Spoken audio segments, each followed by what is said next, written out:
We post these to AIC's webinar page after the session, so you'll be able to go back and refer to them or share them with colleagues. Looks like we got a good group today, some of our frequent flyers from past meetings. So thank you all for joining us again today to talk about off-campus sites. And as we talked about before, I am very eager to wrap up the process of updating AIC's administrative procedures. And my hope is that this will be the last substantive change that we make to the administrative procedures. So let's see how far we get today. I think we still have time for at least one more open forum if we aren't able to resolve, if we have any unresolved issues related to this policy. Okay, before we get going, does anybody have any questions? Okay, you all know, stop me, interject, write things in the chat as we go along if you have questions. All right, so first off, let me find the right version. Okay, here we go. All right, and I will share this along with the webinar. And those of you who want to follow along, it's hard for me to share in the chat while I'm sharing the document. So hopefully we can get everything in here and then I'll make sure you guys have it by the end. All right, so we are looking at a draft, and this is just to help keep us on track.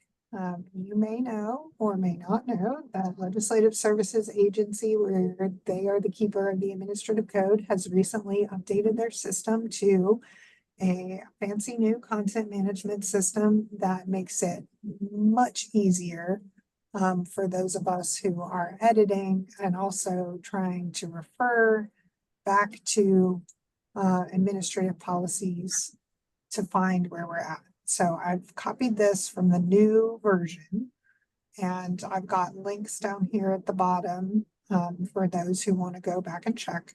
But just to orient ourselves, so everything that's circled in green are policies or regulations that we have already done that have been passed both preliminarily and finally by the commission. We've had open forums on them for quite a while. And the only one that isn't fully effective yet, and effective means it's already been passed, but it's in the kind of legislative queue to post, is 300-106. That's the extensions and alterations one, most recently done. It will become effective on May 13th.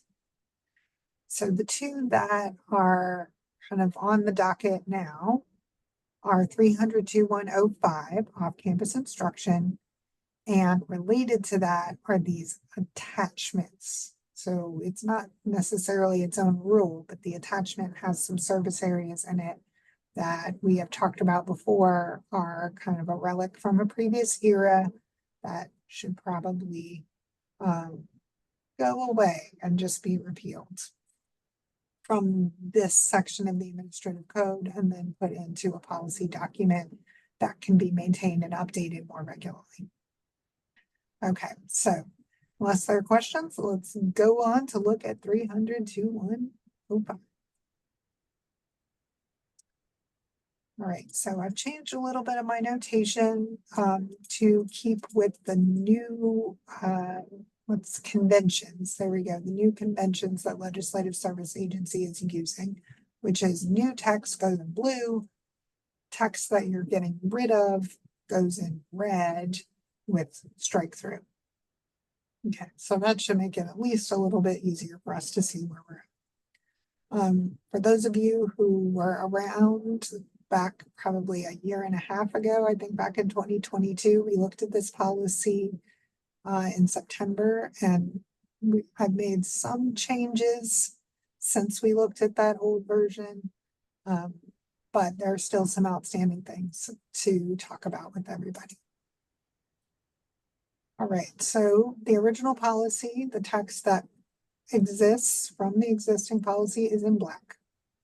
And additional things, you can see a big additional thing I want to talk about is adding a section to this policy on the determination of service areas. That was sort of silent in the previous version and assumed that it might be, my preference would be to make it more transparent how that works.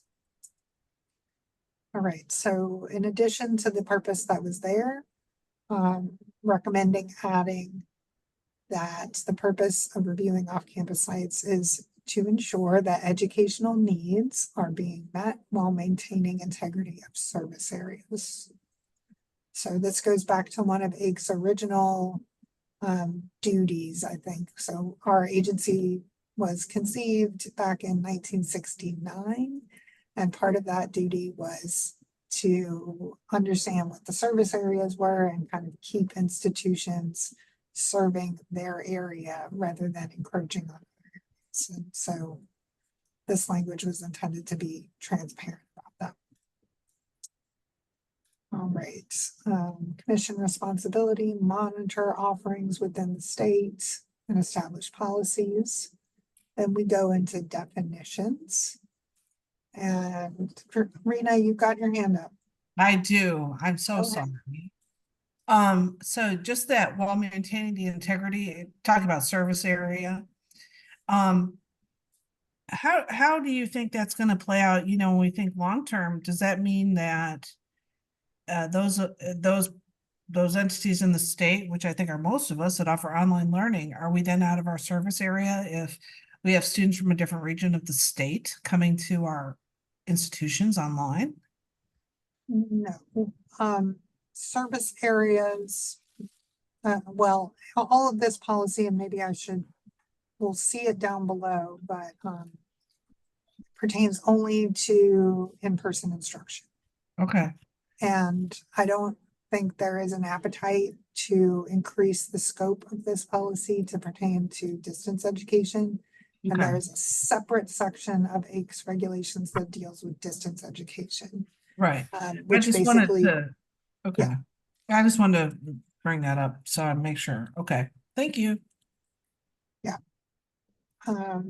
So we'll get down to the definition of service area, and some of these other things where I know that the in-person instruction is highlighted, but we can make sure that's elevated. Okay, off-campus sites, and some of this is recommended updates to align with SAC COC. And where it says, like for this one, 2 years ago, when we looked at this, SAC COC doesn't include off-campus facility. And so we had agreed to delete it, and that was the preference. Rena, do you have your hand up again, or is that still from the previous one? Sorry, it's down now. Okay, good. But I want to make sure your questions get answered, so feel free to raise your hand whenever you need to. All right, branch campus. Perhaps some of you know that branch campuses actually have their own section of the administrative code for AIC, which is down below. It's called an operational policy on designation of branch campus sites. So this is only defined here just to distinguish a branch campus from any other off-campus site, but it really is not dealt with in this policy. But this is the definition that SACS uses minus their particular formatting.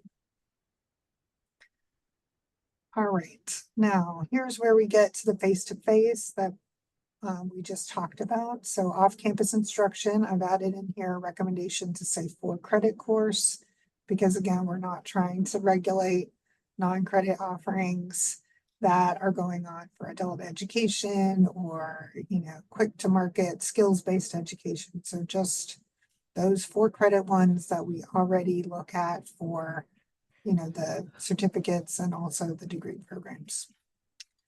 All right, that is taken, and it is taken by the student and applies to traditional classroom. Now, we could explicitly add does not apply to distance education, but I, I think you all can see that this is intended to go along with the same kind of off-campus monitoring that SACS does, and they include, they are very clear in specifying not distance. So do you all feel like we need to add that in there?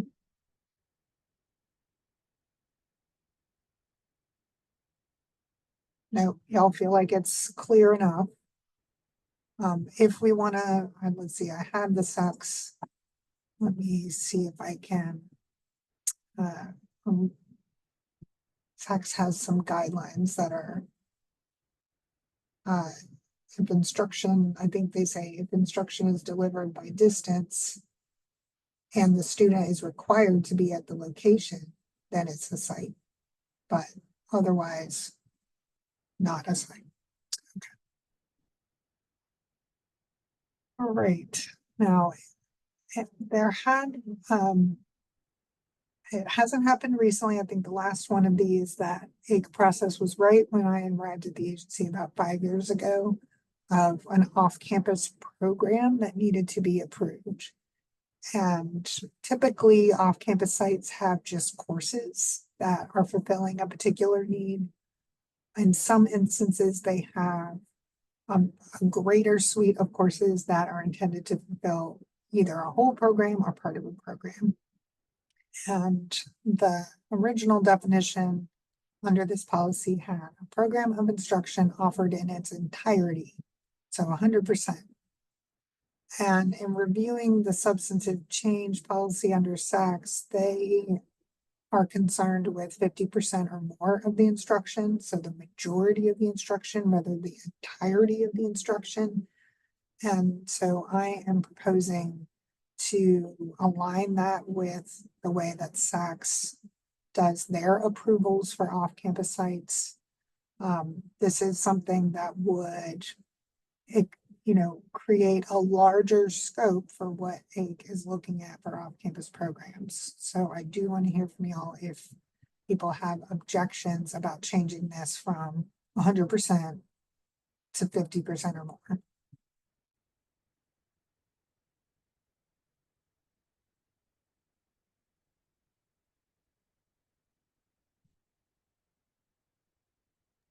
I certainly don't, Robin. I think that's good. And I like the alignment. It'll make it easier for institutions. Part of our goal, yeah, I've got several in the chat who were saying the same thing. So thank you for chiming in. I don't, as you all know, I want to be transparent when we are changing something that expands the work that we already do. So this way, if you're doing it for SACS for approval, then you should think about doing it. What do you need to do for AIC? All right, service area. In the previous version, there was a table of service areas. There also was a definition that I moved down below, and it had to do with how service areas were determined. I should have shown what I actually deleted and moved, but we'll see it down at the bottom. It's not gone. But this is just intended to be a description of what a service area is. So this is new text. Service area as a geographical area within the state. Because definitely don't want to imagine our service areas being outside the state, because AIC's interest in kind of being the, traffic officer does not extend beyond the state borders. So we don't want really to know, we don't want to be trying to regulate anything about your international sites or out-of-state sites. So service areas are where we're interested. So within the state, and where an institution is recognized as a primary provider of for-credit instruction. Okay, then down below, we can talk about how that recognition is made, or that designation is made. And then obviously that links with exemption from approval for new sites. Okay, y'all see red flags? Let me know. All right. So for the scope, so now we are out of definitions and we're talking about the scope of the entire policy, which would be a new section. The following sections apply only to off-campus sites, and I changed this again to align with the service area definition, located within the service area of one or more public post-secondary institutions. So the comment on the side was, do we want to be specific about excluding non-credit? We can do that easily. Do we want to be specific about excluding out-of-state and international sites? Which are also out-of-state. Or do we feel like this is adequate?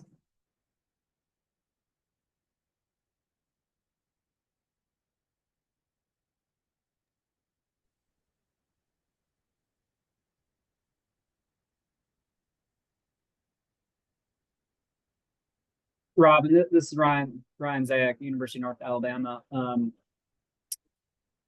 My two things. First, if you don't mind, can I go back up to service area? And I'm sorry, I had to hop on. Yeah, You might- it's related. Go ahead. Yeah, you might have said this while I was on that call. The one thing I might mention there, just for clarity, where that last sentence, where new off-campus sites are considered exempt from commission approval, just to make sure that it doesn't cause any confusion. My understanding would be that those would still need to go through SAC's approval. So I don't want to confuse a commission approval versus SAC's approval, if that makes sense. So maybe just wording to say, to clarify.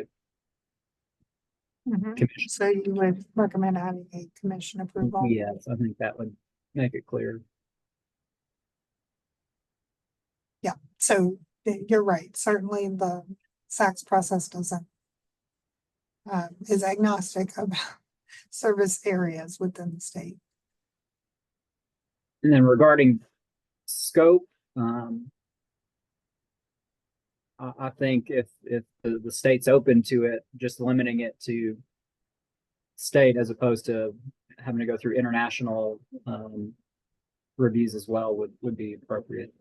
Oh, yeah. So it is already limited to that because it's, only off-campus sites in the service areas within the state. But do we want to be explicit and say, this does not apply to off-campus sites that are located out of state? Or we can also be clear here to distance education. Perhaps. Let's go for offerings. Okay, what do y'all think? I like that wording.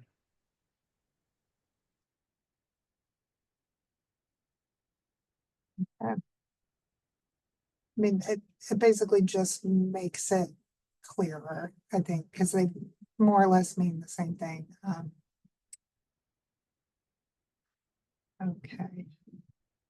And or to distance education offerings. Okay, I might also, if we're gonna do exclusions, I might also want to add in non-credit distance education offerings or non-credit offerings at, let's see, I'll tighten this up because I think it needs to be tightened up. But if y'all like the idea of putting this in here, then I will. Okay. Well, yeah. It's all right. Find my dots to help me know that I need to do that. All right.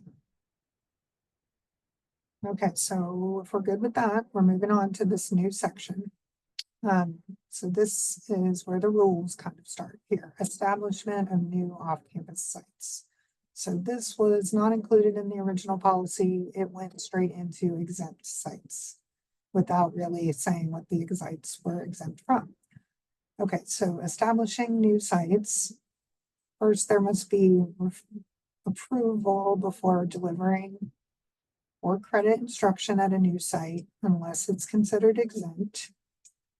The exempt sites must notify prior notification.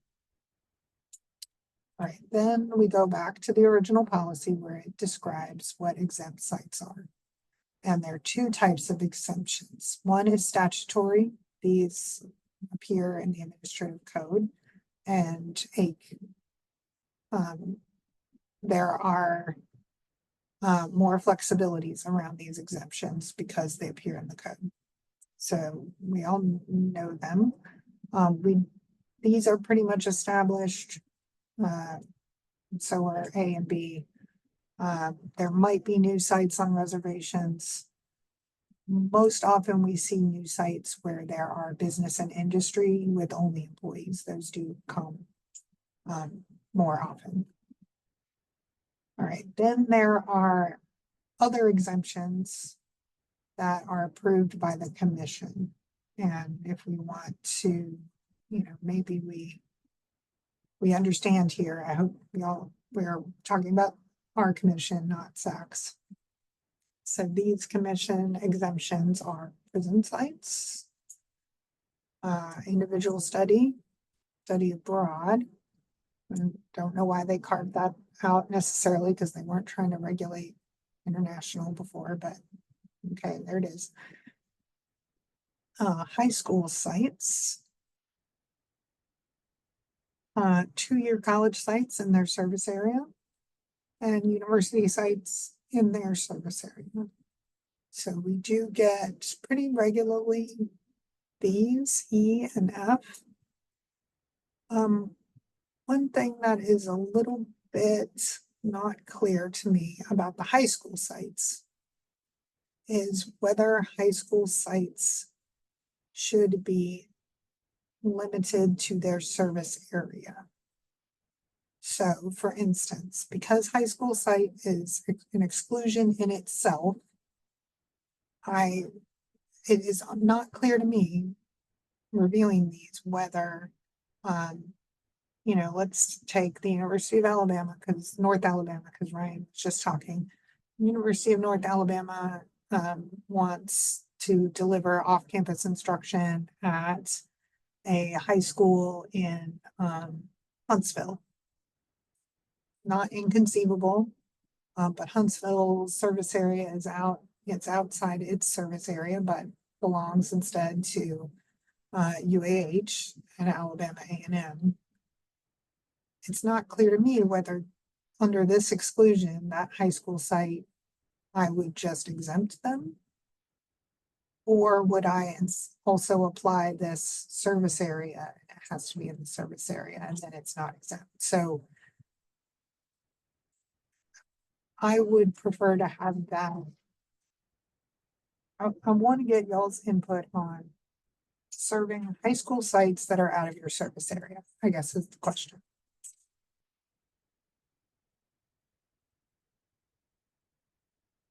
And imagine that you are the institution whose service area has a high school that another institution wants to come in and serve. That's really the other flip side of the question. Go ahead, Rena. Hi, yeah. So for example, I don't know, this is a little bit beyond what I've learned in all these years is what my service area is, but I know in the past, we've offered some dual enrollment like down in Mobile to students at predominantly African-American high schools. With the thought that these are students who would probably eventually come to our university. So to that extent, if we do this, are we limiting maybe some of these students who would not go to some of these other schools? I don't know. It's a good example. So if we were to think about service areas, adding service areas into high school sites, it would not prohibit an institution like ASU from serving a high school that's out of its service area. It would just have to go through the written consent process, which is down here somewhere. So there are various stipulations about an institution getting written consent from the other institution if they're trying to set up shop in that institution's service area. Right, so now it doesn't address the high school situation, right? High schools are not. It's not clear whether these written consent provisions apply. So I'm not saying it's not possible. I'm just trying to wonder about how written consent should work.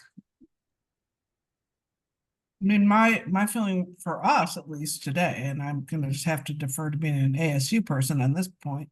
I'd love to have a conversation with the person that coordinates our dual enrollment to ask them what they think the impact would be. And it might be something, you know, with the understanding that everyone would have to adhere to this though, too. Mhm. So that's all. Thanks. Brian, go ahead.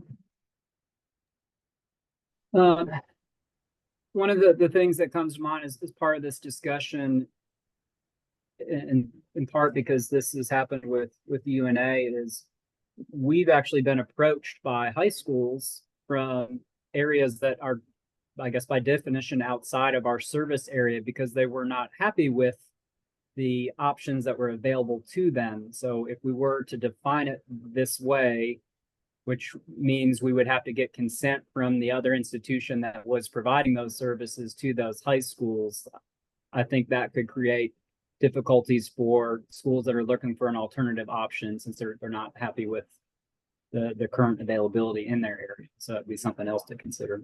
Mhm.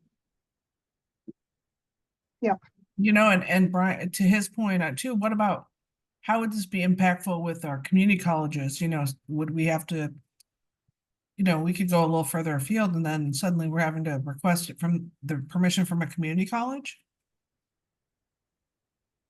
Is that how it would, is that what would happen? Well, so let's use your example, Rena, just from before, the scenario in which you're down in Mobile, serving a high school. It may be a consent, it's not, I mean, what's the difference between permission and consent? I don't know, Right, yeah, but, sorry. whether, you know, Bishop State, say, gets a first right of refusal. Yeah, but then to his point is that what if they're not, if that institution isn't happy, let's say, and I'm not picking on Bishop State here, sorry, if Bishop's No, we're all just hypothetical, making right. examples that we can Yeah, understand. so you know, does that mean then the high school has to choose Bishop? Or they have to choose Lawson, or they have to choose, you know, Mhm. Trenholm, for example, they have to choose Trenholm. Right, so right now the policy is ambiguous and to my reading seems to allow high schools to seek whichever post-secondary institution they want to. Because high schools are called out under a separate exemption from the service areas. So if we get a high school site, we say, oh, that's exempt Right there. because it's a high school site, not Right. that's exempt because it's in the service area.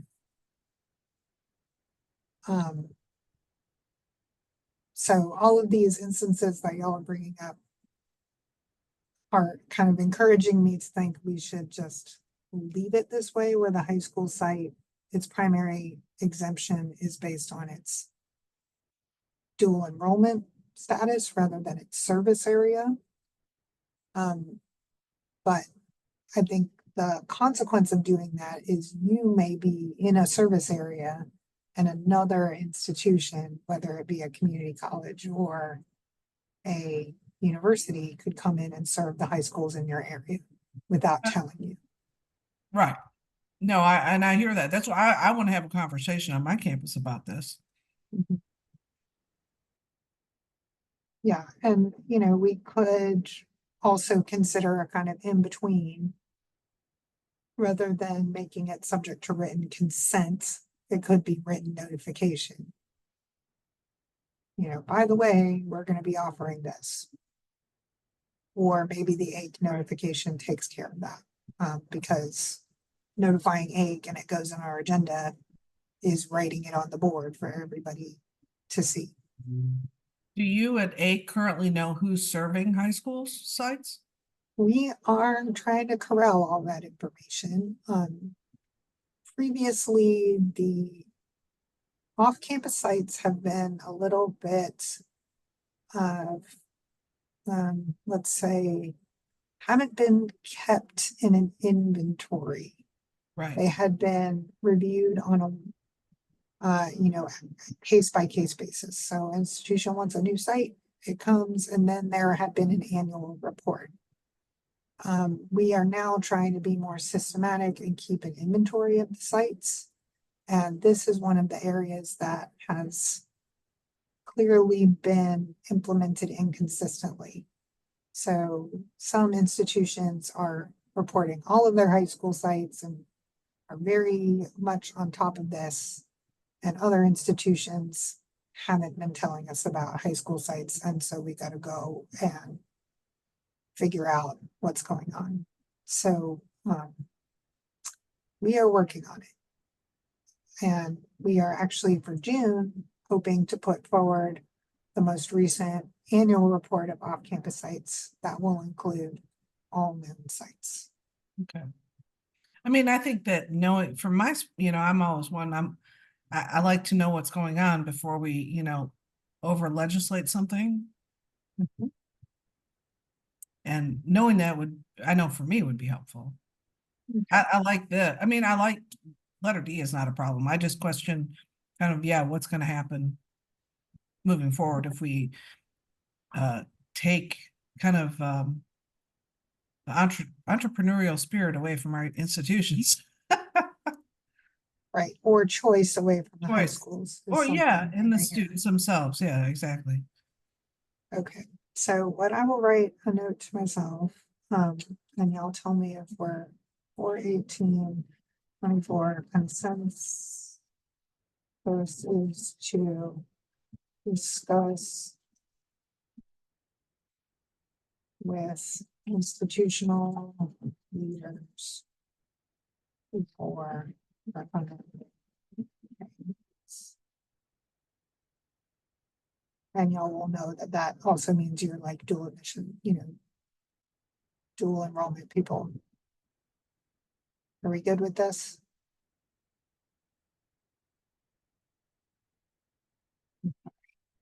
Ryan gets me a thumb up. Thanks, Ryan. And, okay.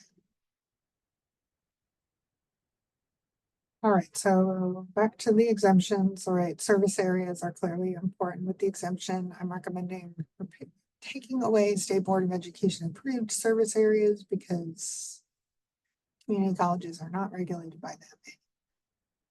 And if we put down below how service areas are designated, it'll say that ACCS approves the service areas for two-year colleges.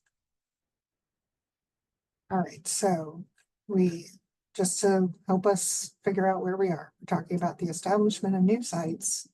First section is about exempt sites, which is how the policy originally flowed. Now, the second piece is about non-exempt sites. Doesn't fit within one of the enumeration and subject to review process. Okay, then exempt status is something that AIC staff will determine based on the documentation that is submitted to us. All right, then come the provisions about written consents. So statutory exemptions do not need written consent because the law provided those carve outs, and so we, recognize that as a different category. So for the exemptions that are AIC exemptions and also non-exempt, then written consent would be needed in the following circumstances. And this language stipulations for 4, 5, and 6, it was just all very confusing about what it didn't do. I think this is clearer. All right, so the circumstances haven't changed. Two-year colleges Basically the rule starts here, offering lower division courses in the home county without the written consent of another. Um, and then universities, basically if the service areas overlap, you don't have to get consent. Is what I'm reading this to me. All right, university not offering courses in another university's service area without their consent. Same service area should try to coordinate, but written consent is not needed.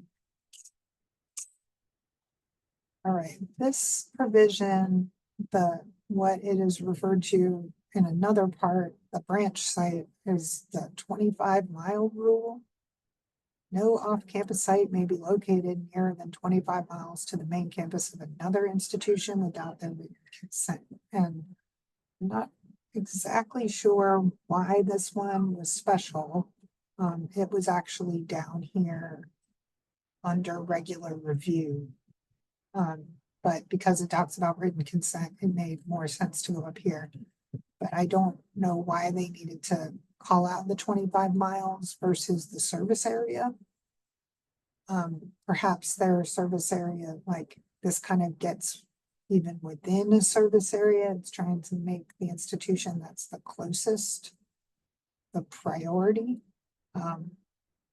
Is my only thinking about this one. If anybody remembers back in the day when this was put in, but given that it's referred to in the branch campus policy, I don't want to take it out. I just want to put it in a way that's more coherent with the rest of the policy.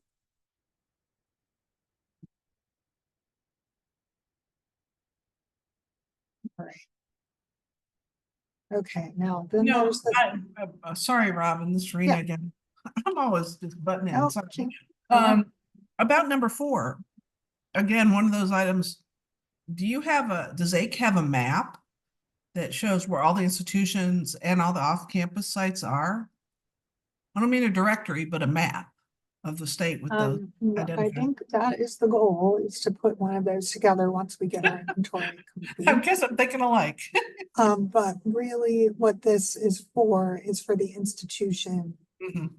who is, I don't know, being encroached upon. Yeah, rather than yeah, the absolutely. institution encroaching, so that it gives the encroached upon institution, a hey, what about me kind of opportunity here. So if it comes to AIC without the consent, then it would, force Right. that consent process. No, to- I'm not against, I don't have any particular issues with it. It's been on the books, as you said, for some time. So I'm more curious, what does it look like? What does that look like? Right, and it's also not clear to me, but I think if I'm reading this correctly, given how all the provisions flow, no off-campus site doesn't have exemption status, and maybe that is the work that this is doing. Right. Is supposed to be 25 miles, nearer than 25 miles. Yeah, So I might need to, because this does include the carve out for statutory exemptions, but I also, mhm. okay, so I'm gonna add myself another note that says, consider whether statutory exemptions have to do this.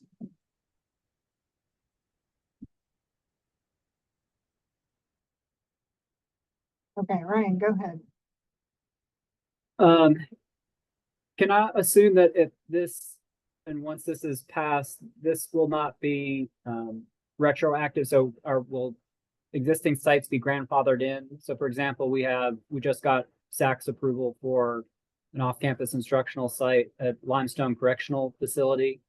And not looking at a map, my assumption would be that might be close in that 25-mile range. Would we have to get written approval for that, or since it's already gone through the approval process, it would be exempt? Yeah, so off-campus prison sites are carved out, but it's commission exemption, not statutory. Okay, so the other thing to know with Limestone is that there are at least one or two other institutions also delivering education there. So it's not as if you are having an exclusive right to serve the site. But no, we don't tend to do anything retroactively. We would only do it going forward in the review of new sites. To answer your specific question, I'm just thinking if we got that site in a new way, what would we do? So that's, yeah. Okay, but yes, no retroactive.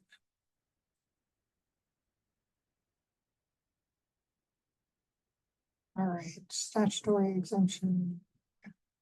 All right. Okay, now we're off to the review process.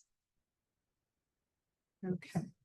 So this process again would only really apply to those sites that are not exempt. So this is for the approval. All right, new proposals must be received 8 weeks in advance. Now, I've highlighted this because we have kind of moved into a more regular cadence of reviewing things. Having a deadline 3 months in advance, namely, at the previous meeting for approval items. And I hesitate to take away flexibility for institutions who need it 8 weeks in advance, but I would prefer this to be 3 months because that's when we typically do our reviews. Unless there is some objection.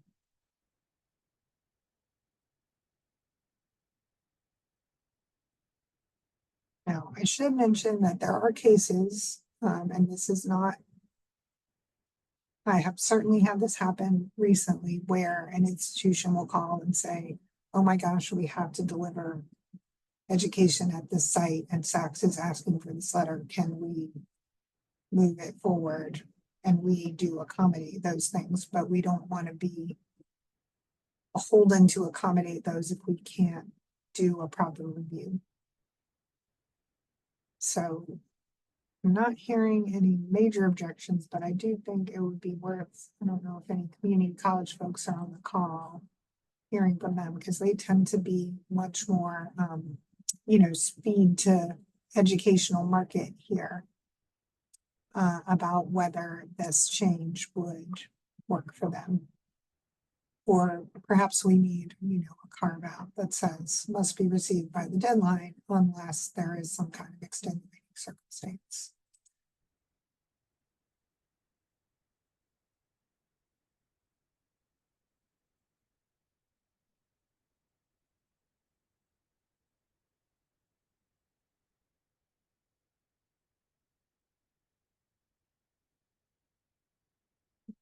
You're watching me type. I hate doing that, but here you go.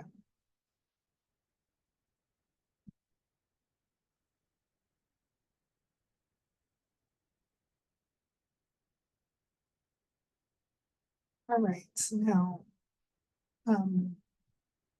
courses.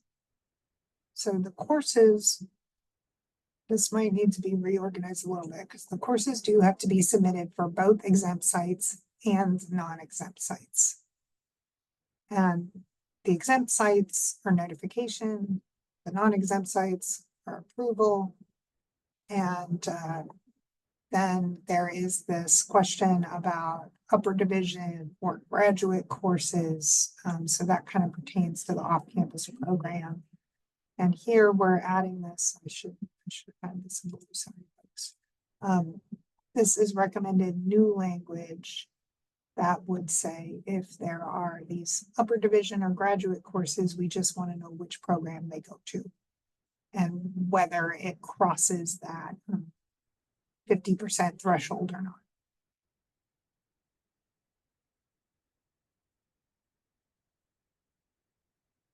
Okay, here was where the 25 miles was originally occurring. Now, reapproval is not necessary, but there does have to be an annual report. Compliance, and we obviously want to make it easier for you all to comply with what SACS or other accreditor needs regarding off-campus sites. And we are trying to work out what the format is for the annual follow-up. I think we'll know once we kind of get this inventory that I've been talking about and do our report for June, then we'll be able to give you better guidance on what the follow-up will entail. But needless to say, we're trying to make it easier and have everything regarding off-campus sites be submitted through the portal that we normally take our academic program review items in. So the site inventory will be there, and then changes or additions of sites could also be submitted there rather than doing this by email. All right, discontinuation of sites. So that would be, this just means that you can tell us, so we are not expecting your report. All right, here is where, and you see a lot of yellow, and I wanted to bring up this particular issue, which is in reviewing the SACS policy about off-campus sites, they consider new programs that are 50% or more, right, at the off-campus site needs to be a substantive change about the site. And AIC tends, or its policy here for course proposals, and then down below, right, where it's talking about review of off-campus instruction, off-campus full programs, make that yellow. AIC does this according to the program. So we review the program as it pertains to the campus, where SACS does the campus, and then the campus has a program. And I am wondering if this will create some kind of confusion or issue that we might need to align. Let me, in order to make this easier to understand, let me quickly stop sharing that and show you all what I mean, what one of these looked like back in the day. All right, so full screen. All right, so you can see I've got several things open, but the thing I wanted y'all to look at is what some old versions, I was able to dig up some old versions of what off-campus sites that needed approval, and also ones that had programs. So let me see if I can find the one for the program. All right, this is a site as well. We can talk about that. Okay, here's a new high school service area, but it's not considered exempt, even though it's at a high school. At least in 2015, they processed it. The exemption was not about it being a high school, but about it being a service area. All right, here's the program. Sorry, that was the one I was looking for.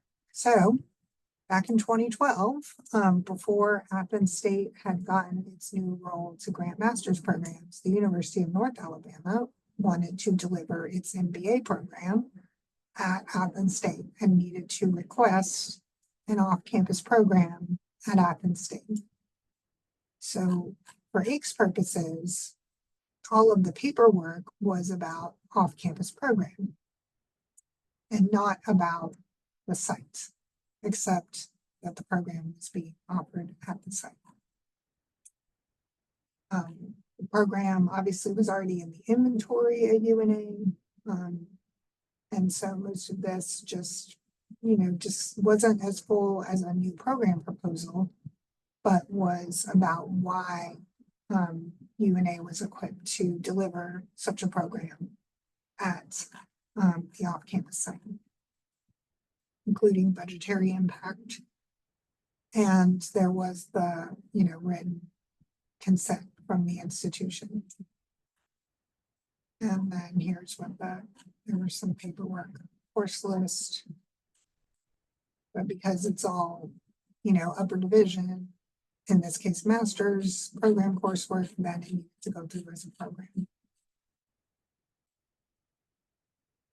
Okay, so what are you all thinking about this question?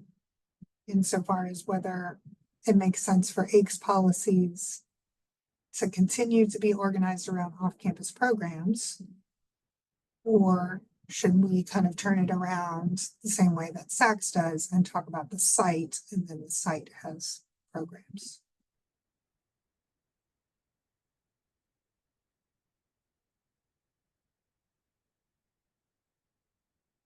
Well, let me ask it another way, which is when you all do substantive change regarding off-campus sites, where you're adding a program that has 50% or more construction there at the site, what do you have to do that for every program that's 50% or more, or just the first couple until SACS is satisfied that the site is operating as it should?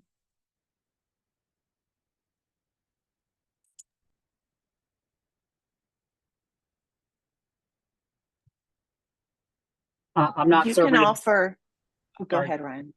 I was just gonna say, I'm not serving in the SACS liaison role, so I'm maybe not well as versed as Lori Johnson is for us. But back to your first question, I'm always a fan of trying to do same, just aligning things the way that SACS has it makes sense to me, so we don't have to speak to kind of two different methods there. So I think focusing on site as opposed to programs makes more sense to me. Kim is applauding. And Kim, can you tell us what you mean by acknowledge it's the first program? So when do you mean when a site acquires a first academic program, you notify SACS, but then you don't have to Right. do it afterward? Right. My understanding, we just went through this, and for example, our Longleaf building, we offer, we're getting ready to offer more 50% or more of a program there. To my understanding from everything we just went through a month or so ago, that it's the first program, and then we can offer other programs fully, you know, the whole entire program or part or a certificate or something. Anyway, they're just making sure that the site, I guess, basically is okay to be offering programs. The students are supported there. So it, to my understanding, it's the first time you offer one, and then after that, you can offer additional ones without going through that again. So it's the site, the first time you offer something more than 50% to get the site approved. That's Okay. right. Once a 'Cause site is program approved, yeah, program approval is a whole other thing. Now, you may offer a new program anywhere, and if it's more than, I guess, 49% of it's new, then you go through the program, Yeah. but the site is the Right. first time. Does that that's make right. Once a sense? site is approved, then you can offer any other approved programs at that site. Correct. And do you have to notify SACS about the approved? No. So you just carry on. And so AIC is interested in this, not for the academic quality of can you deliver it at the right standard, which I think is SAC's main interest, but our interest is letting the other institutions in the neighborhood know that you're offering a full program there. Yeah.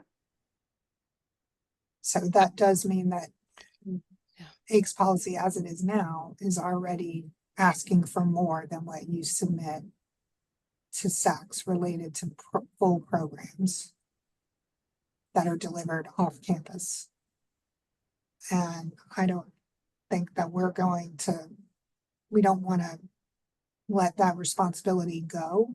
But to the other point that we've been discussing about whether we try to align the policy, I think we can do this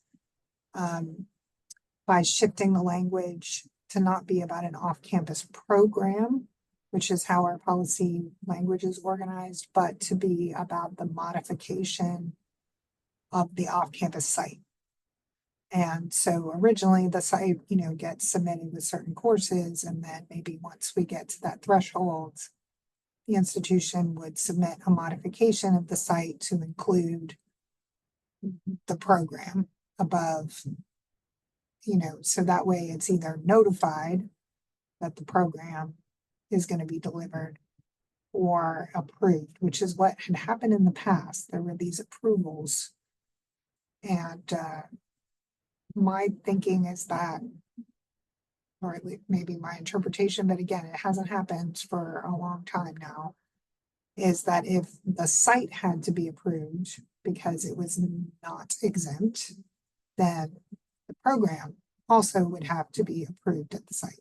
And if the site was notified because it was exempt, then the program could be notified. Now, perhaps there is, an argument to be made that maybe the addition of programs or modification of offerings at a site could just be notifications. But I would be interested to hear from y'all what you think.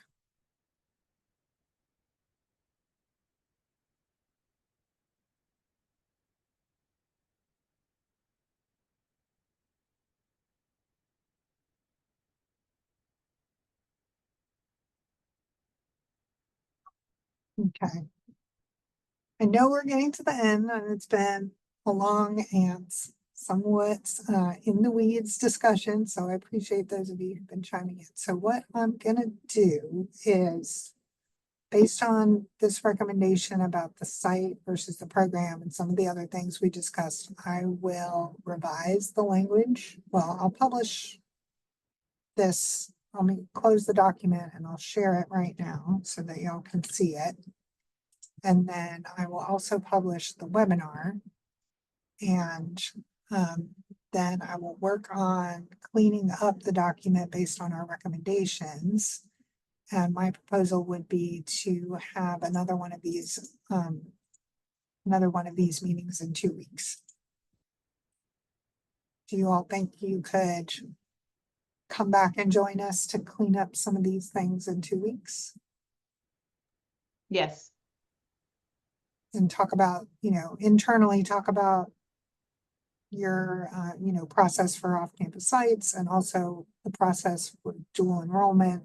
And that way, if there are any things that we need to consider in the policy, then Yeah, I think it'll help me to read it and kind of dig through it, make notes, and then come back. absolutely. Yeah, that'll be helpful from my end to talk about some of the dual enrollment in our offices. That'd be great. Okay, everybody, it sounds like a plan. I will forward another calendar invite. If you were not on the original invite, or you need to make sure that you get it, please put your email in the chat, and that way I will add you to my list. Okay. All right, everybody. Enjoy the rest of your day. I appreciate all the feedback as always. Thank you. Thank you. Bye-bye.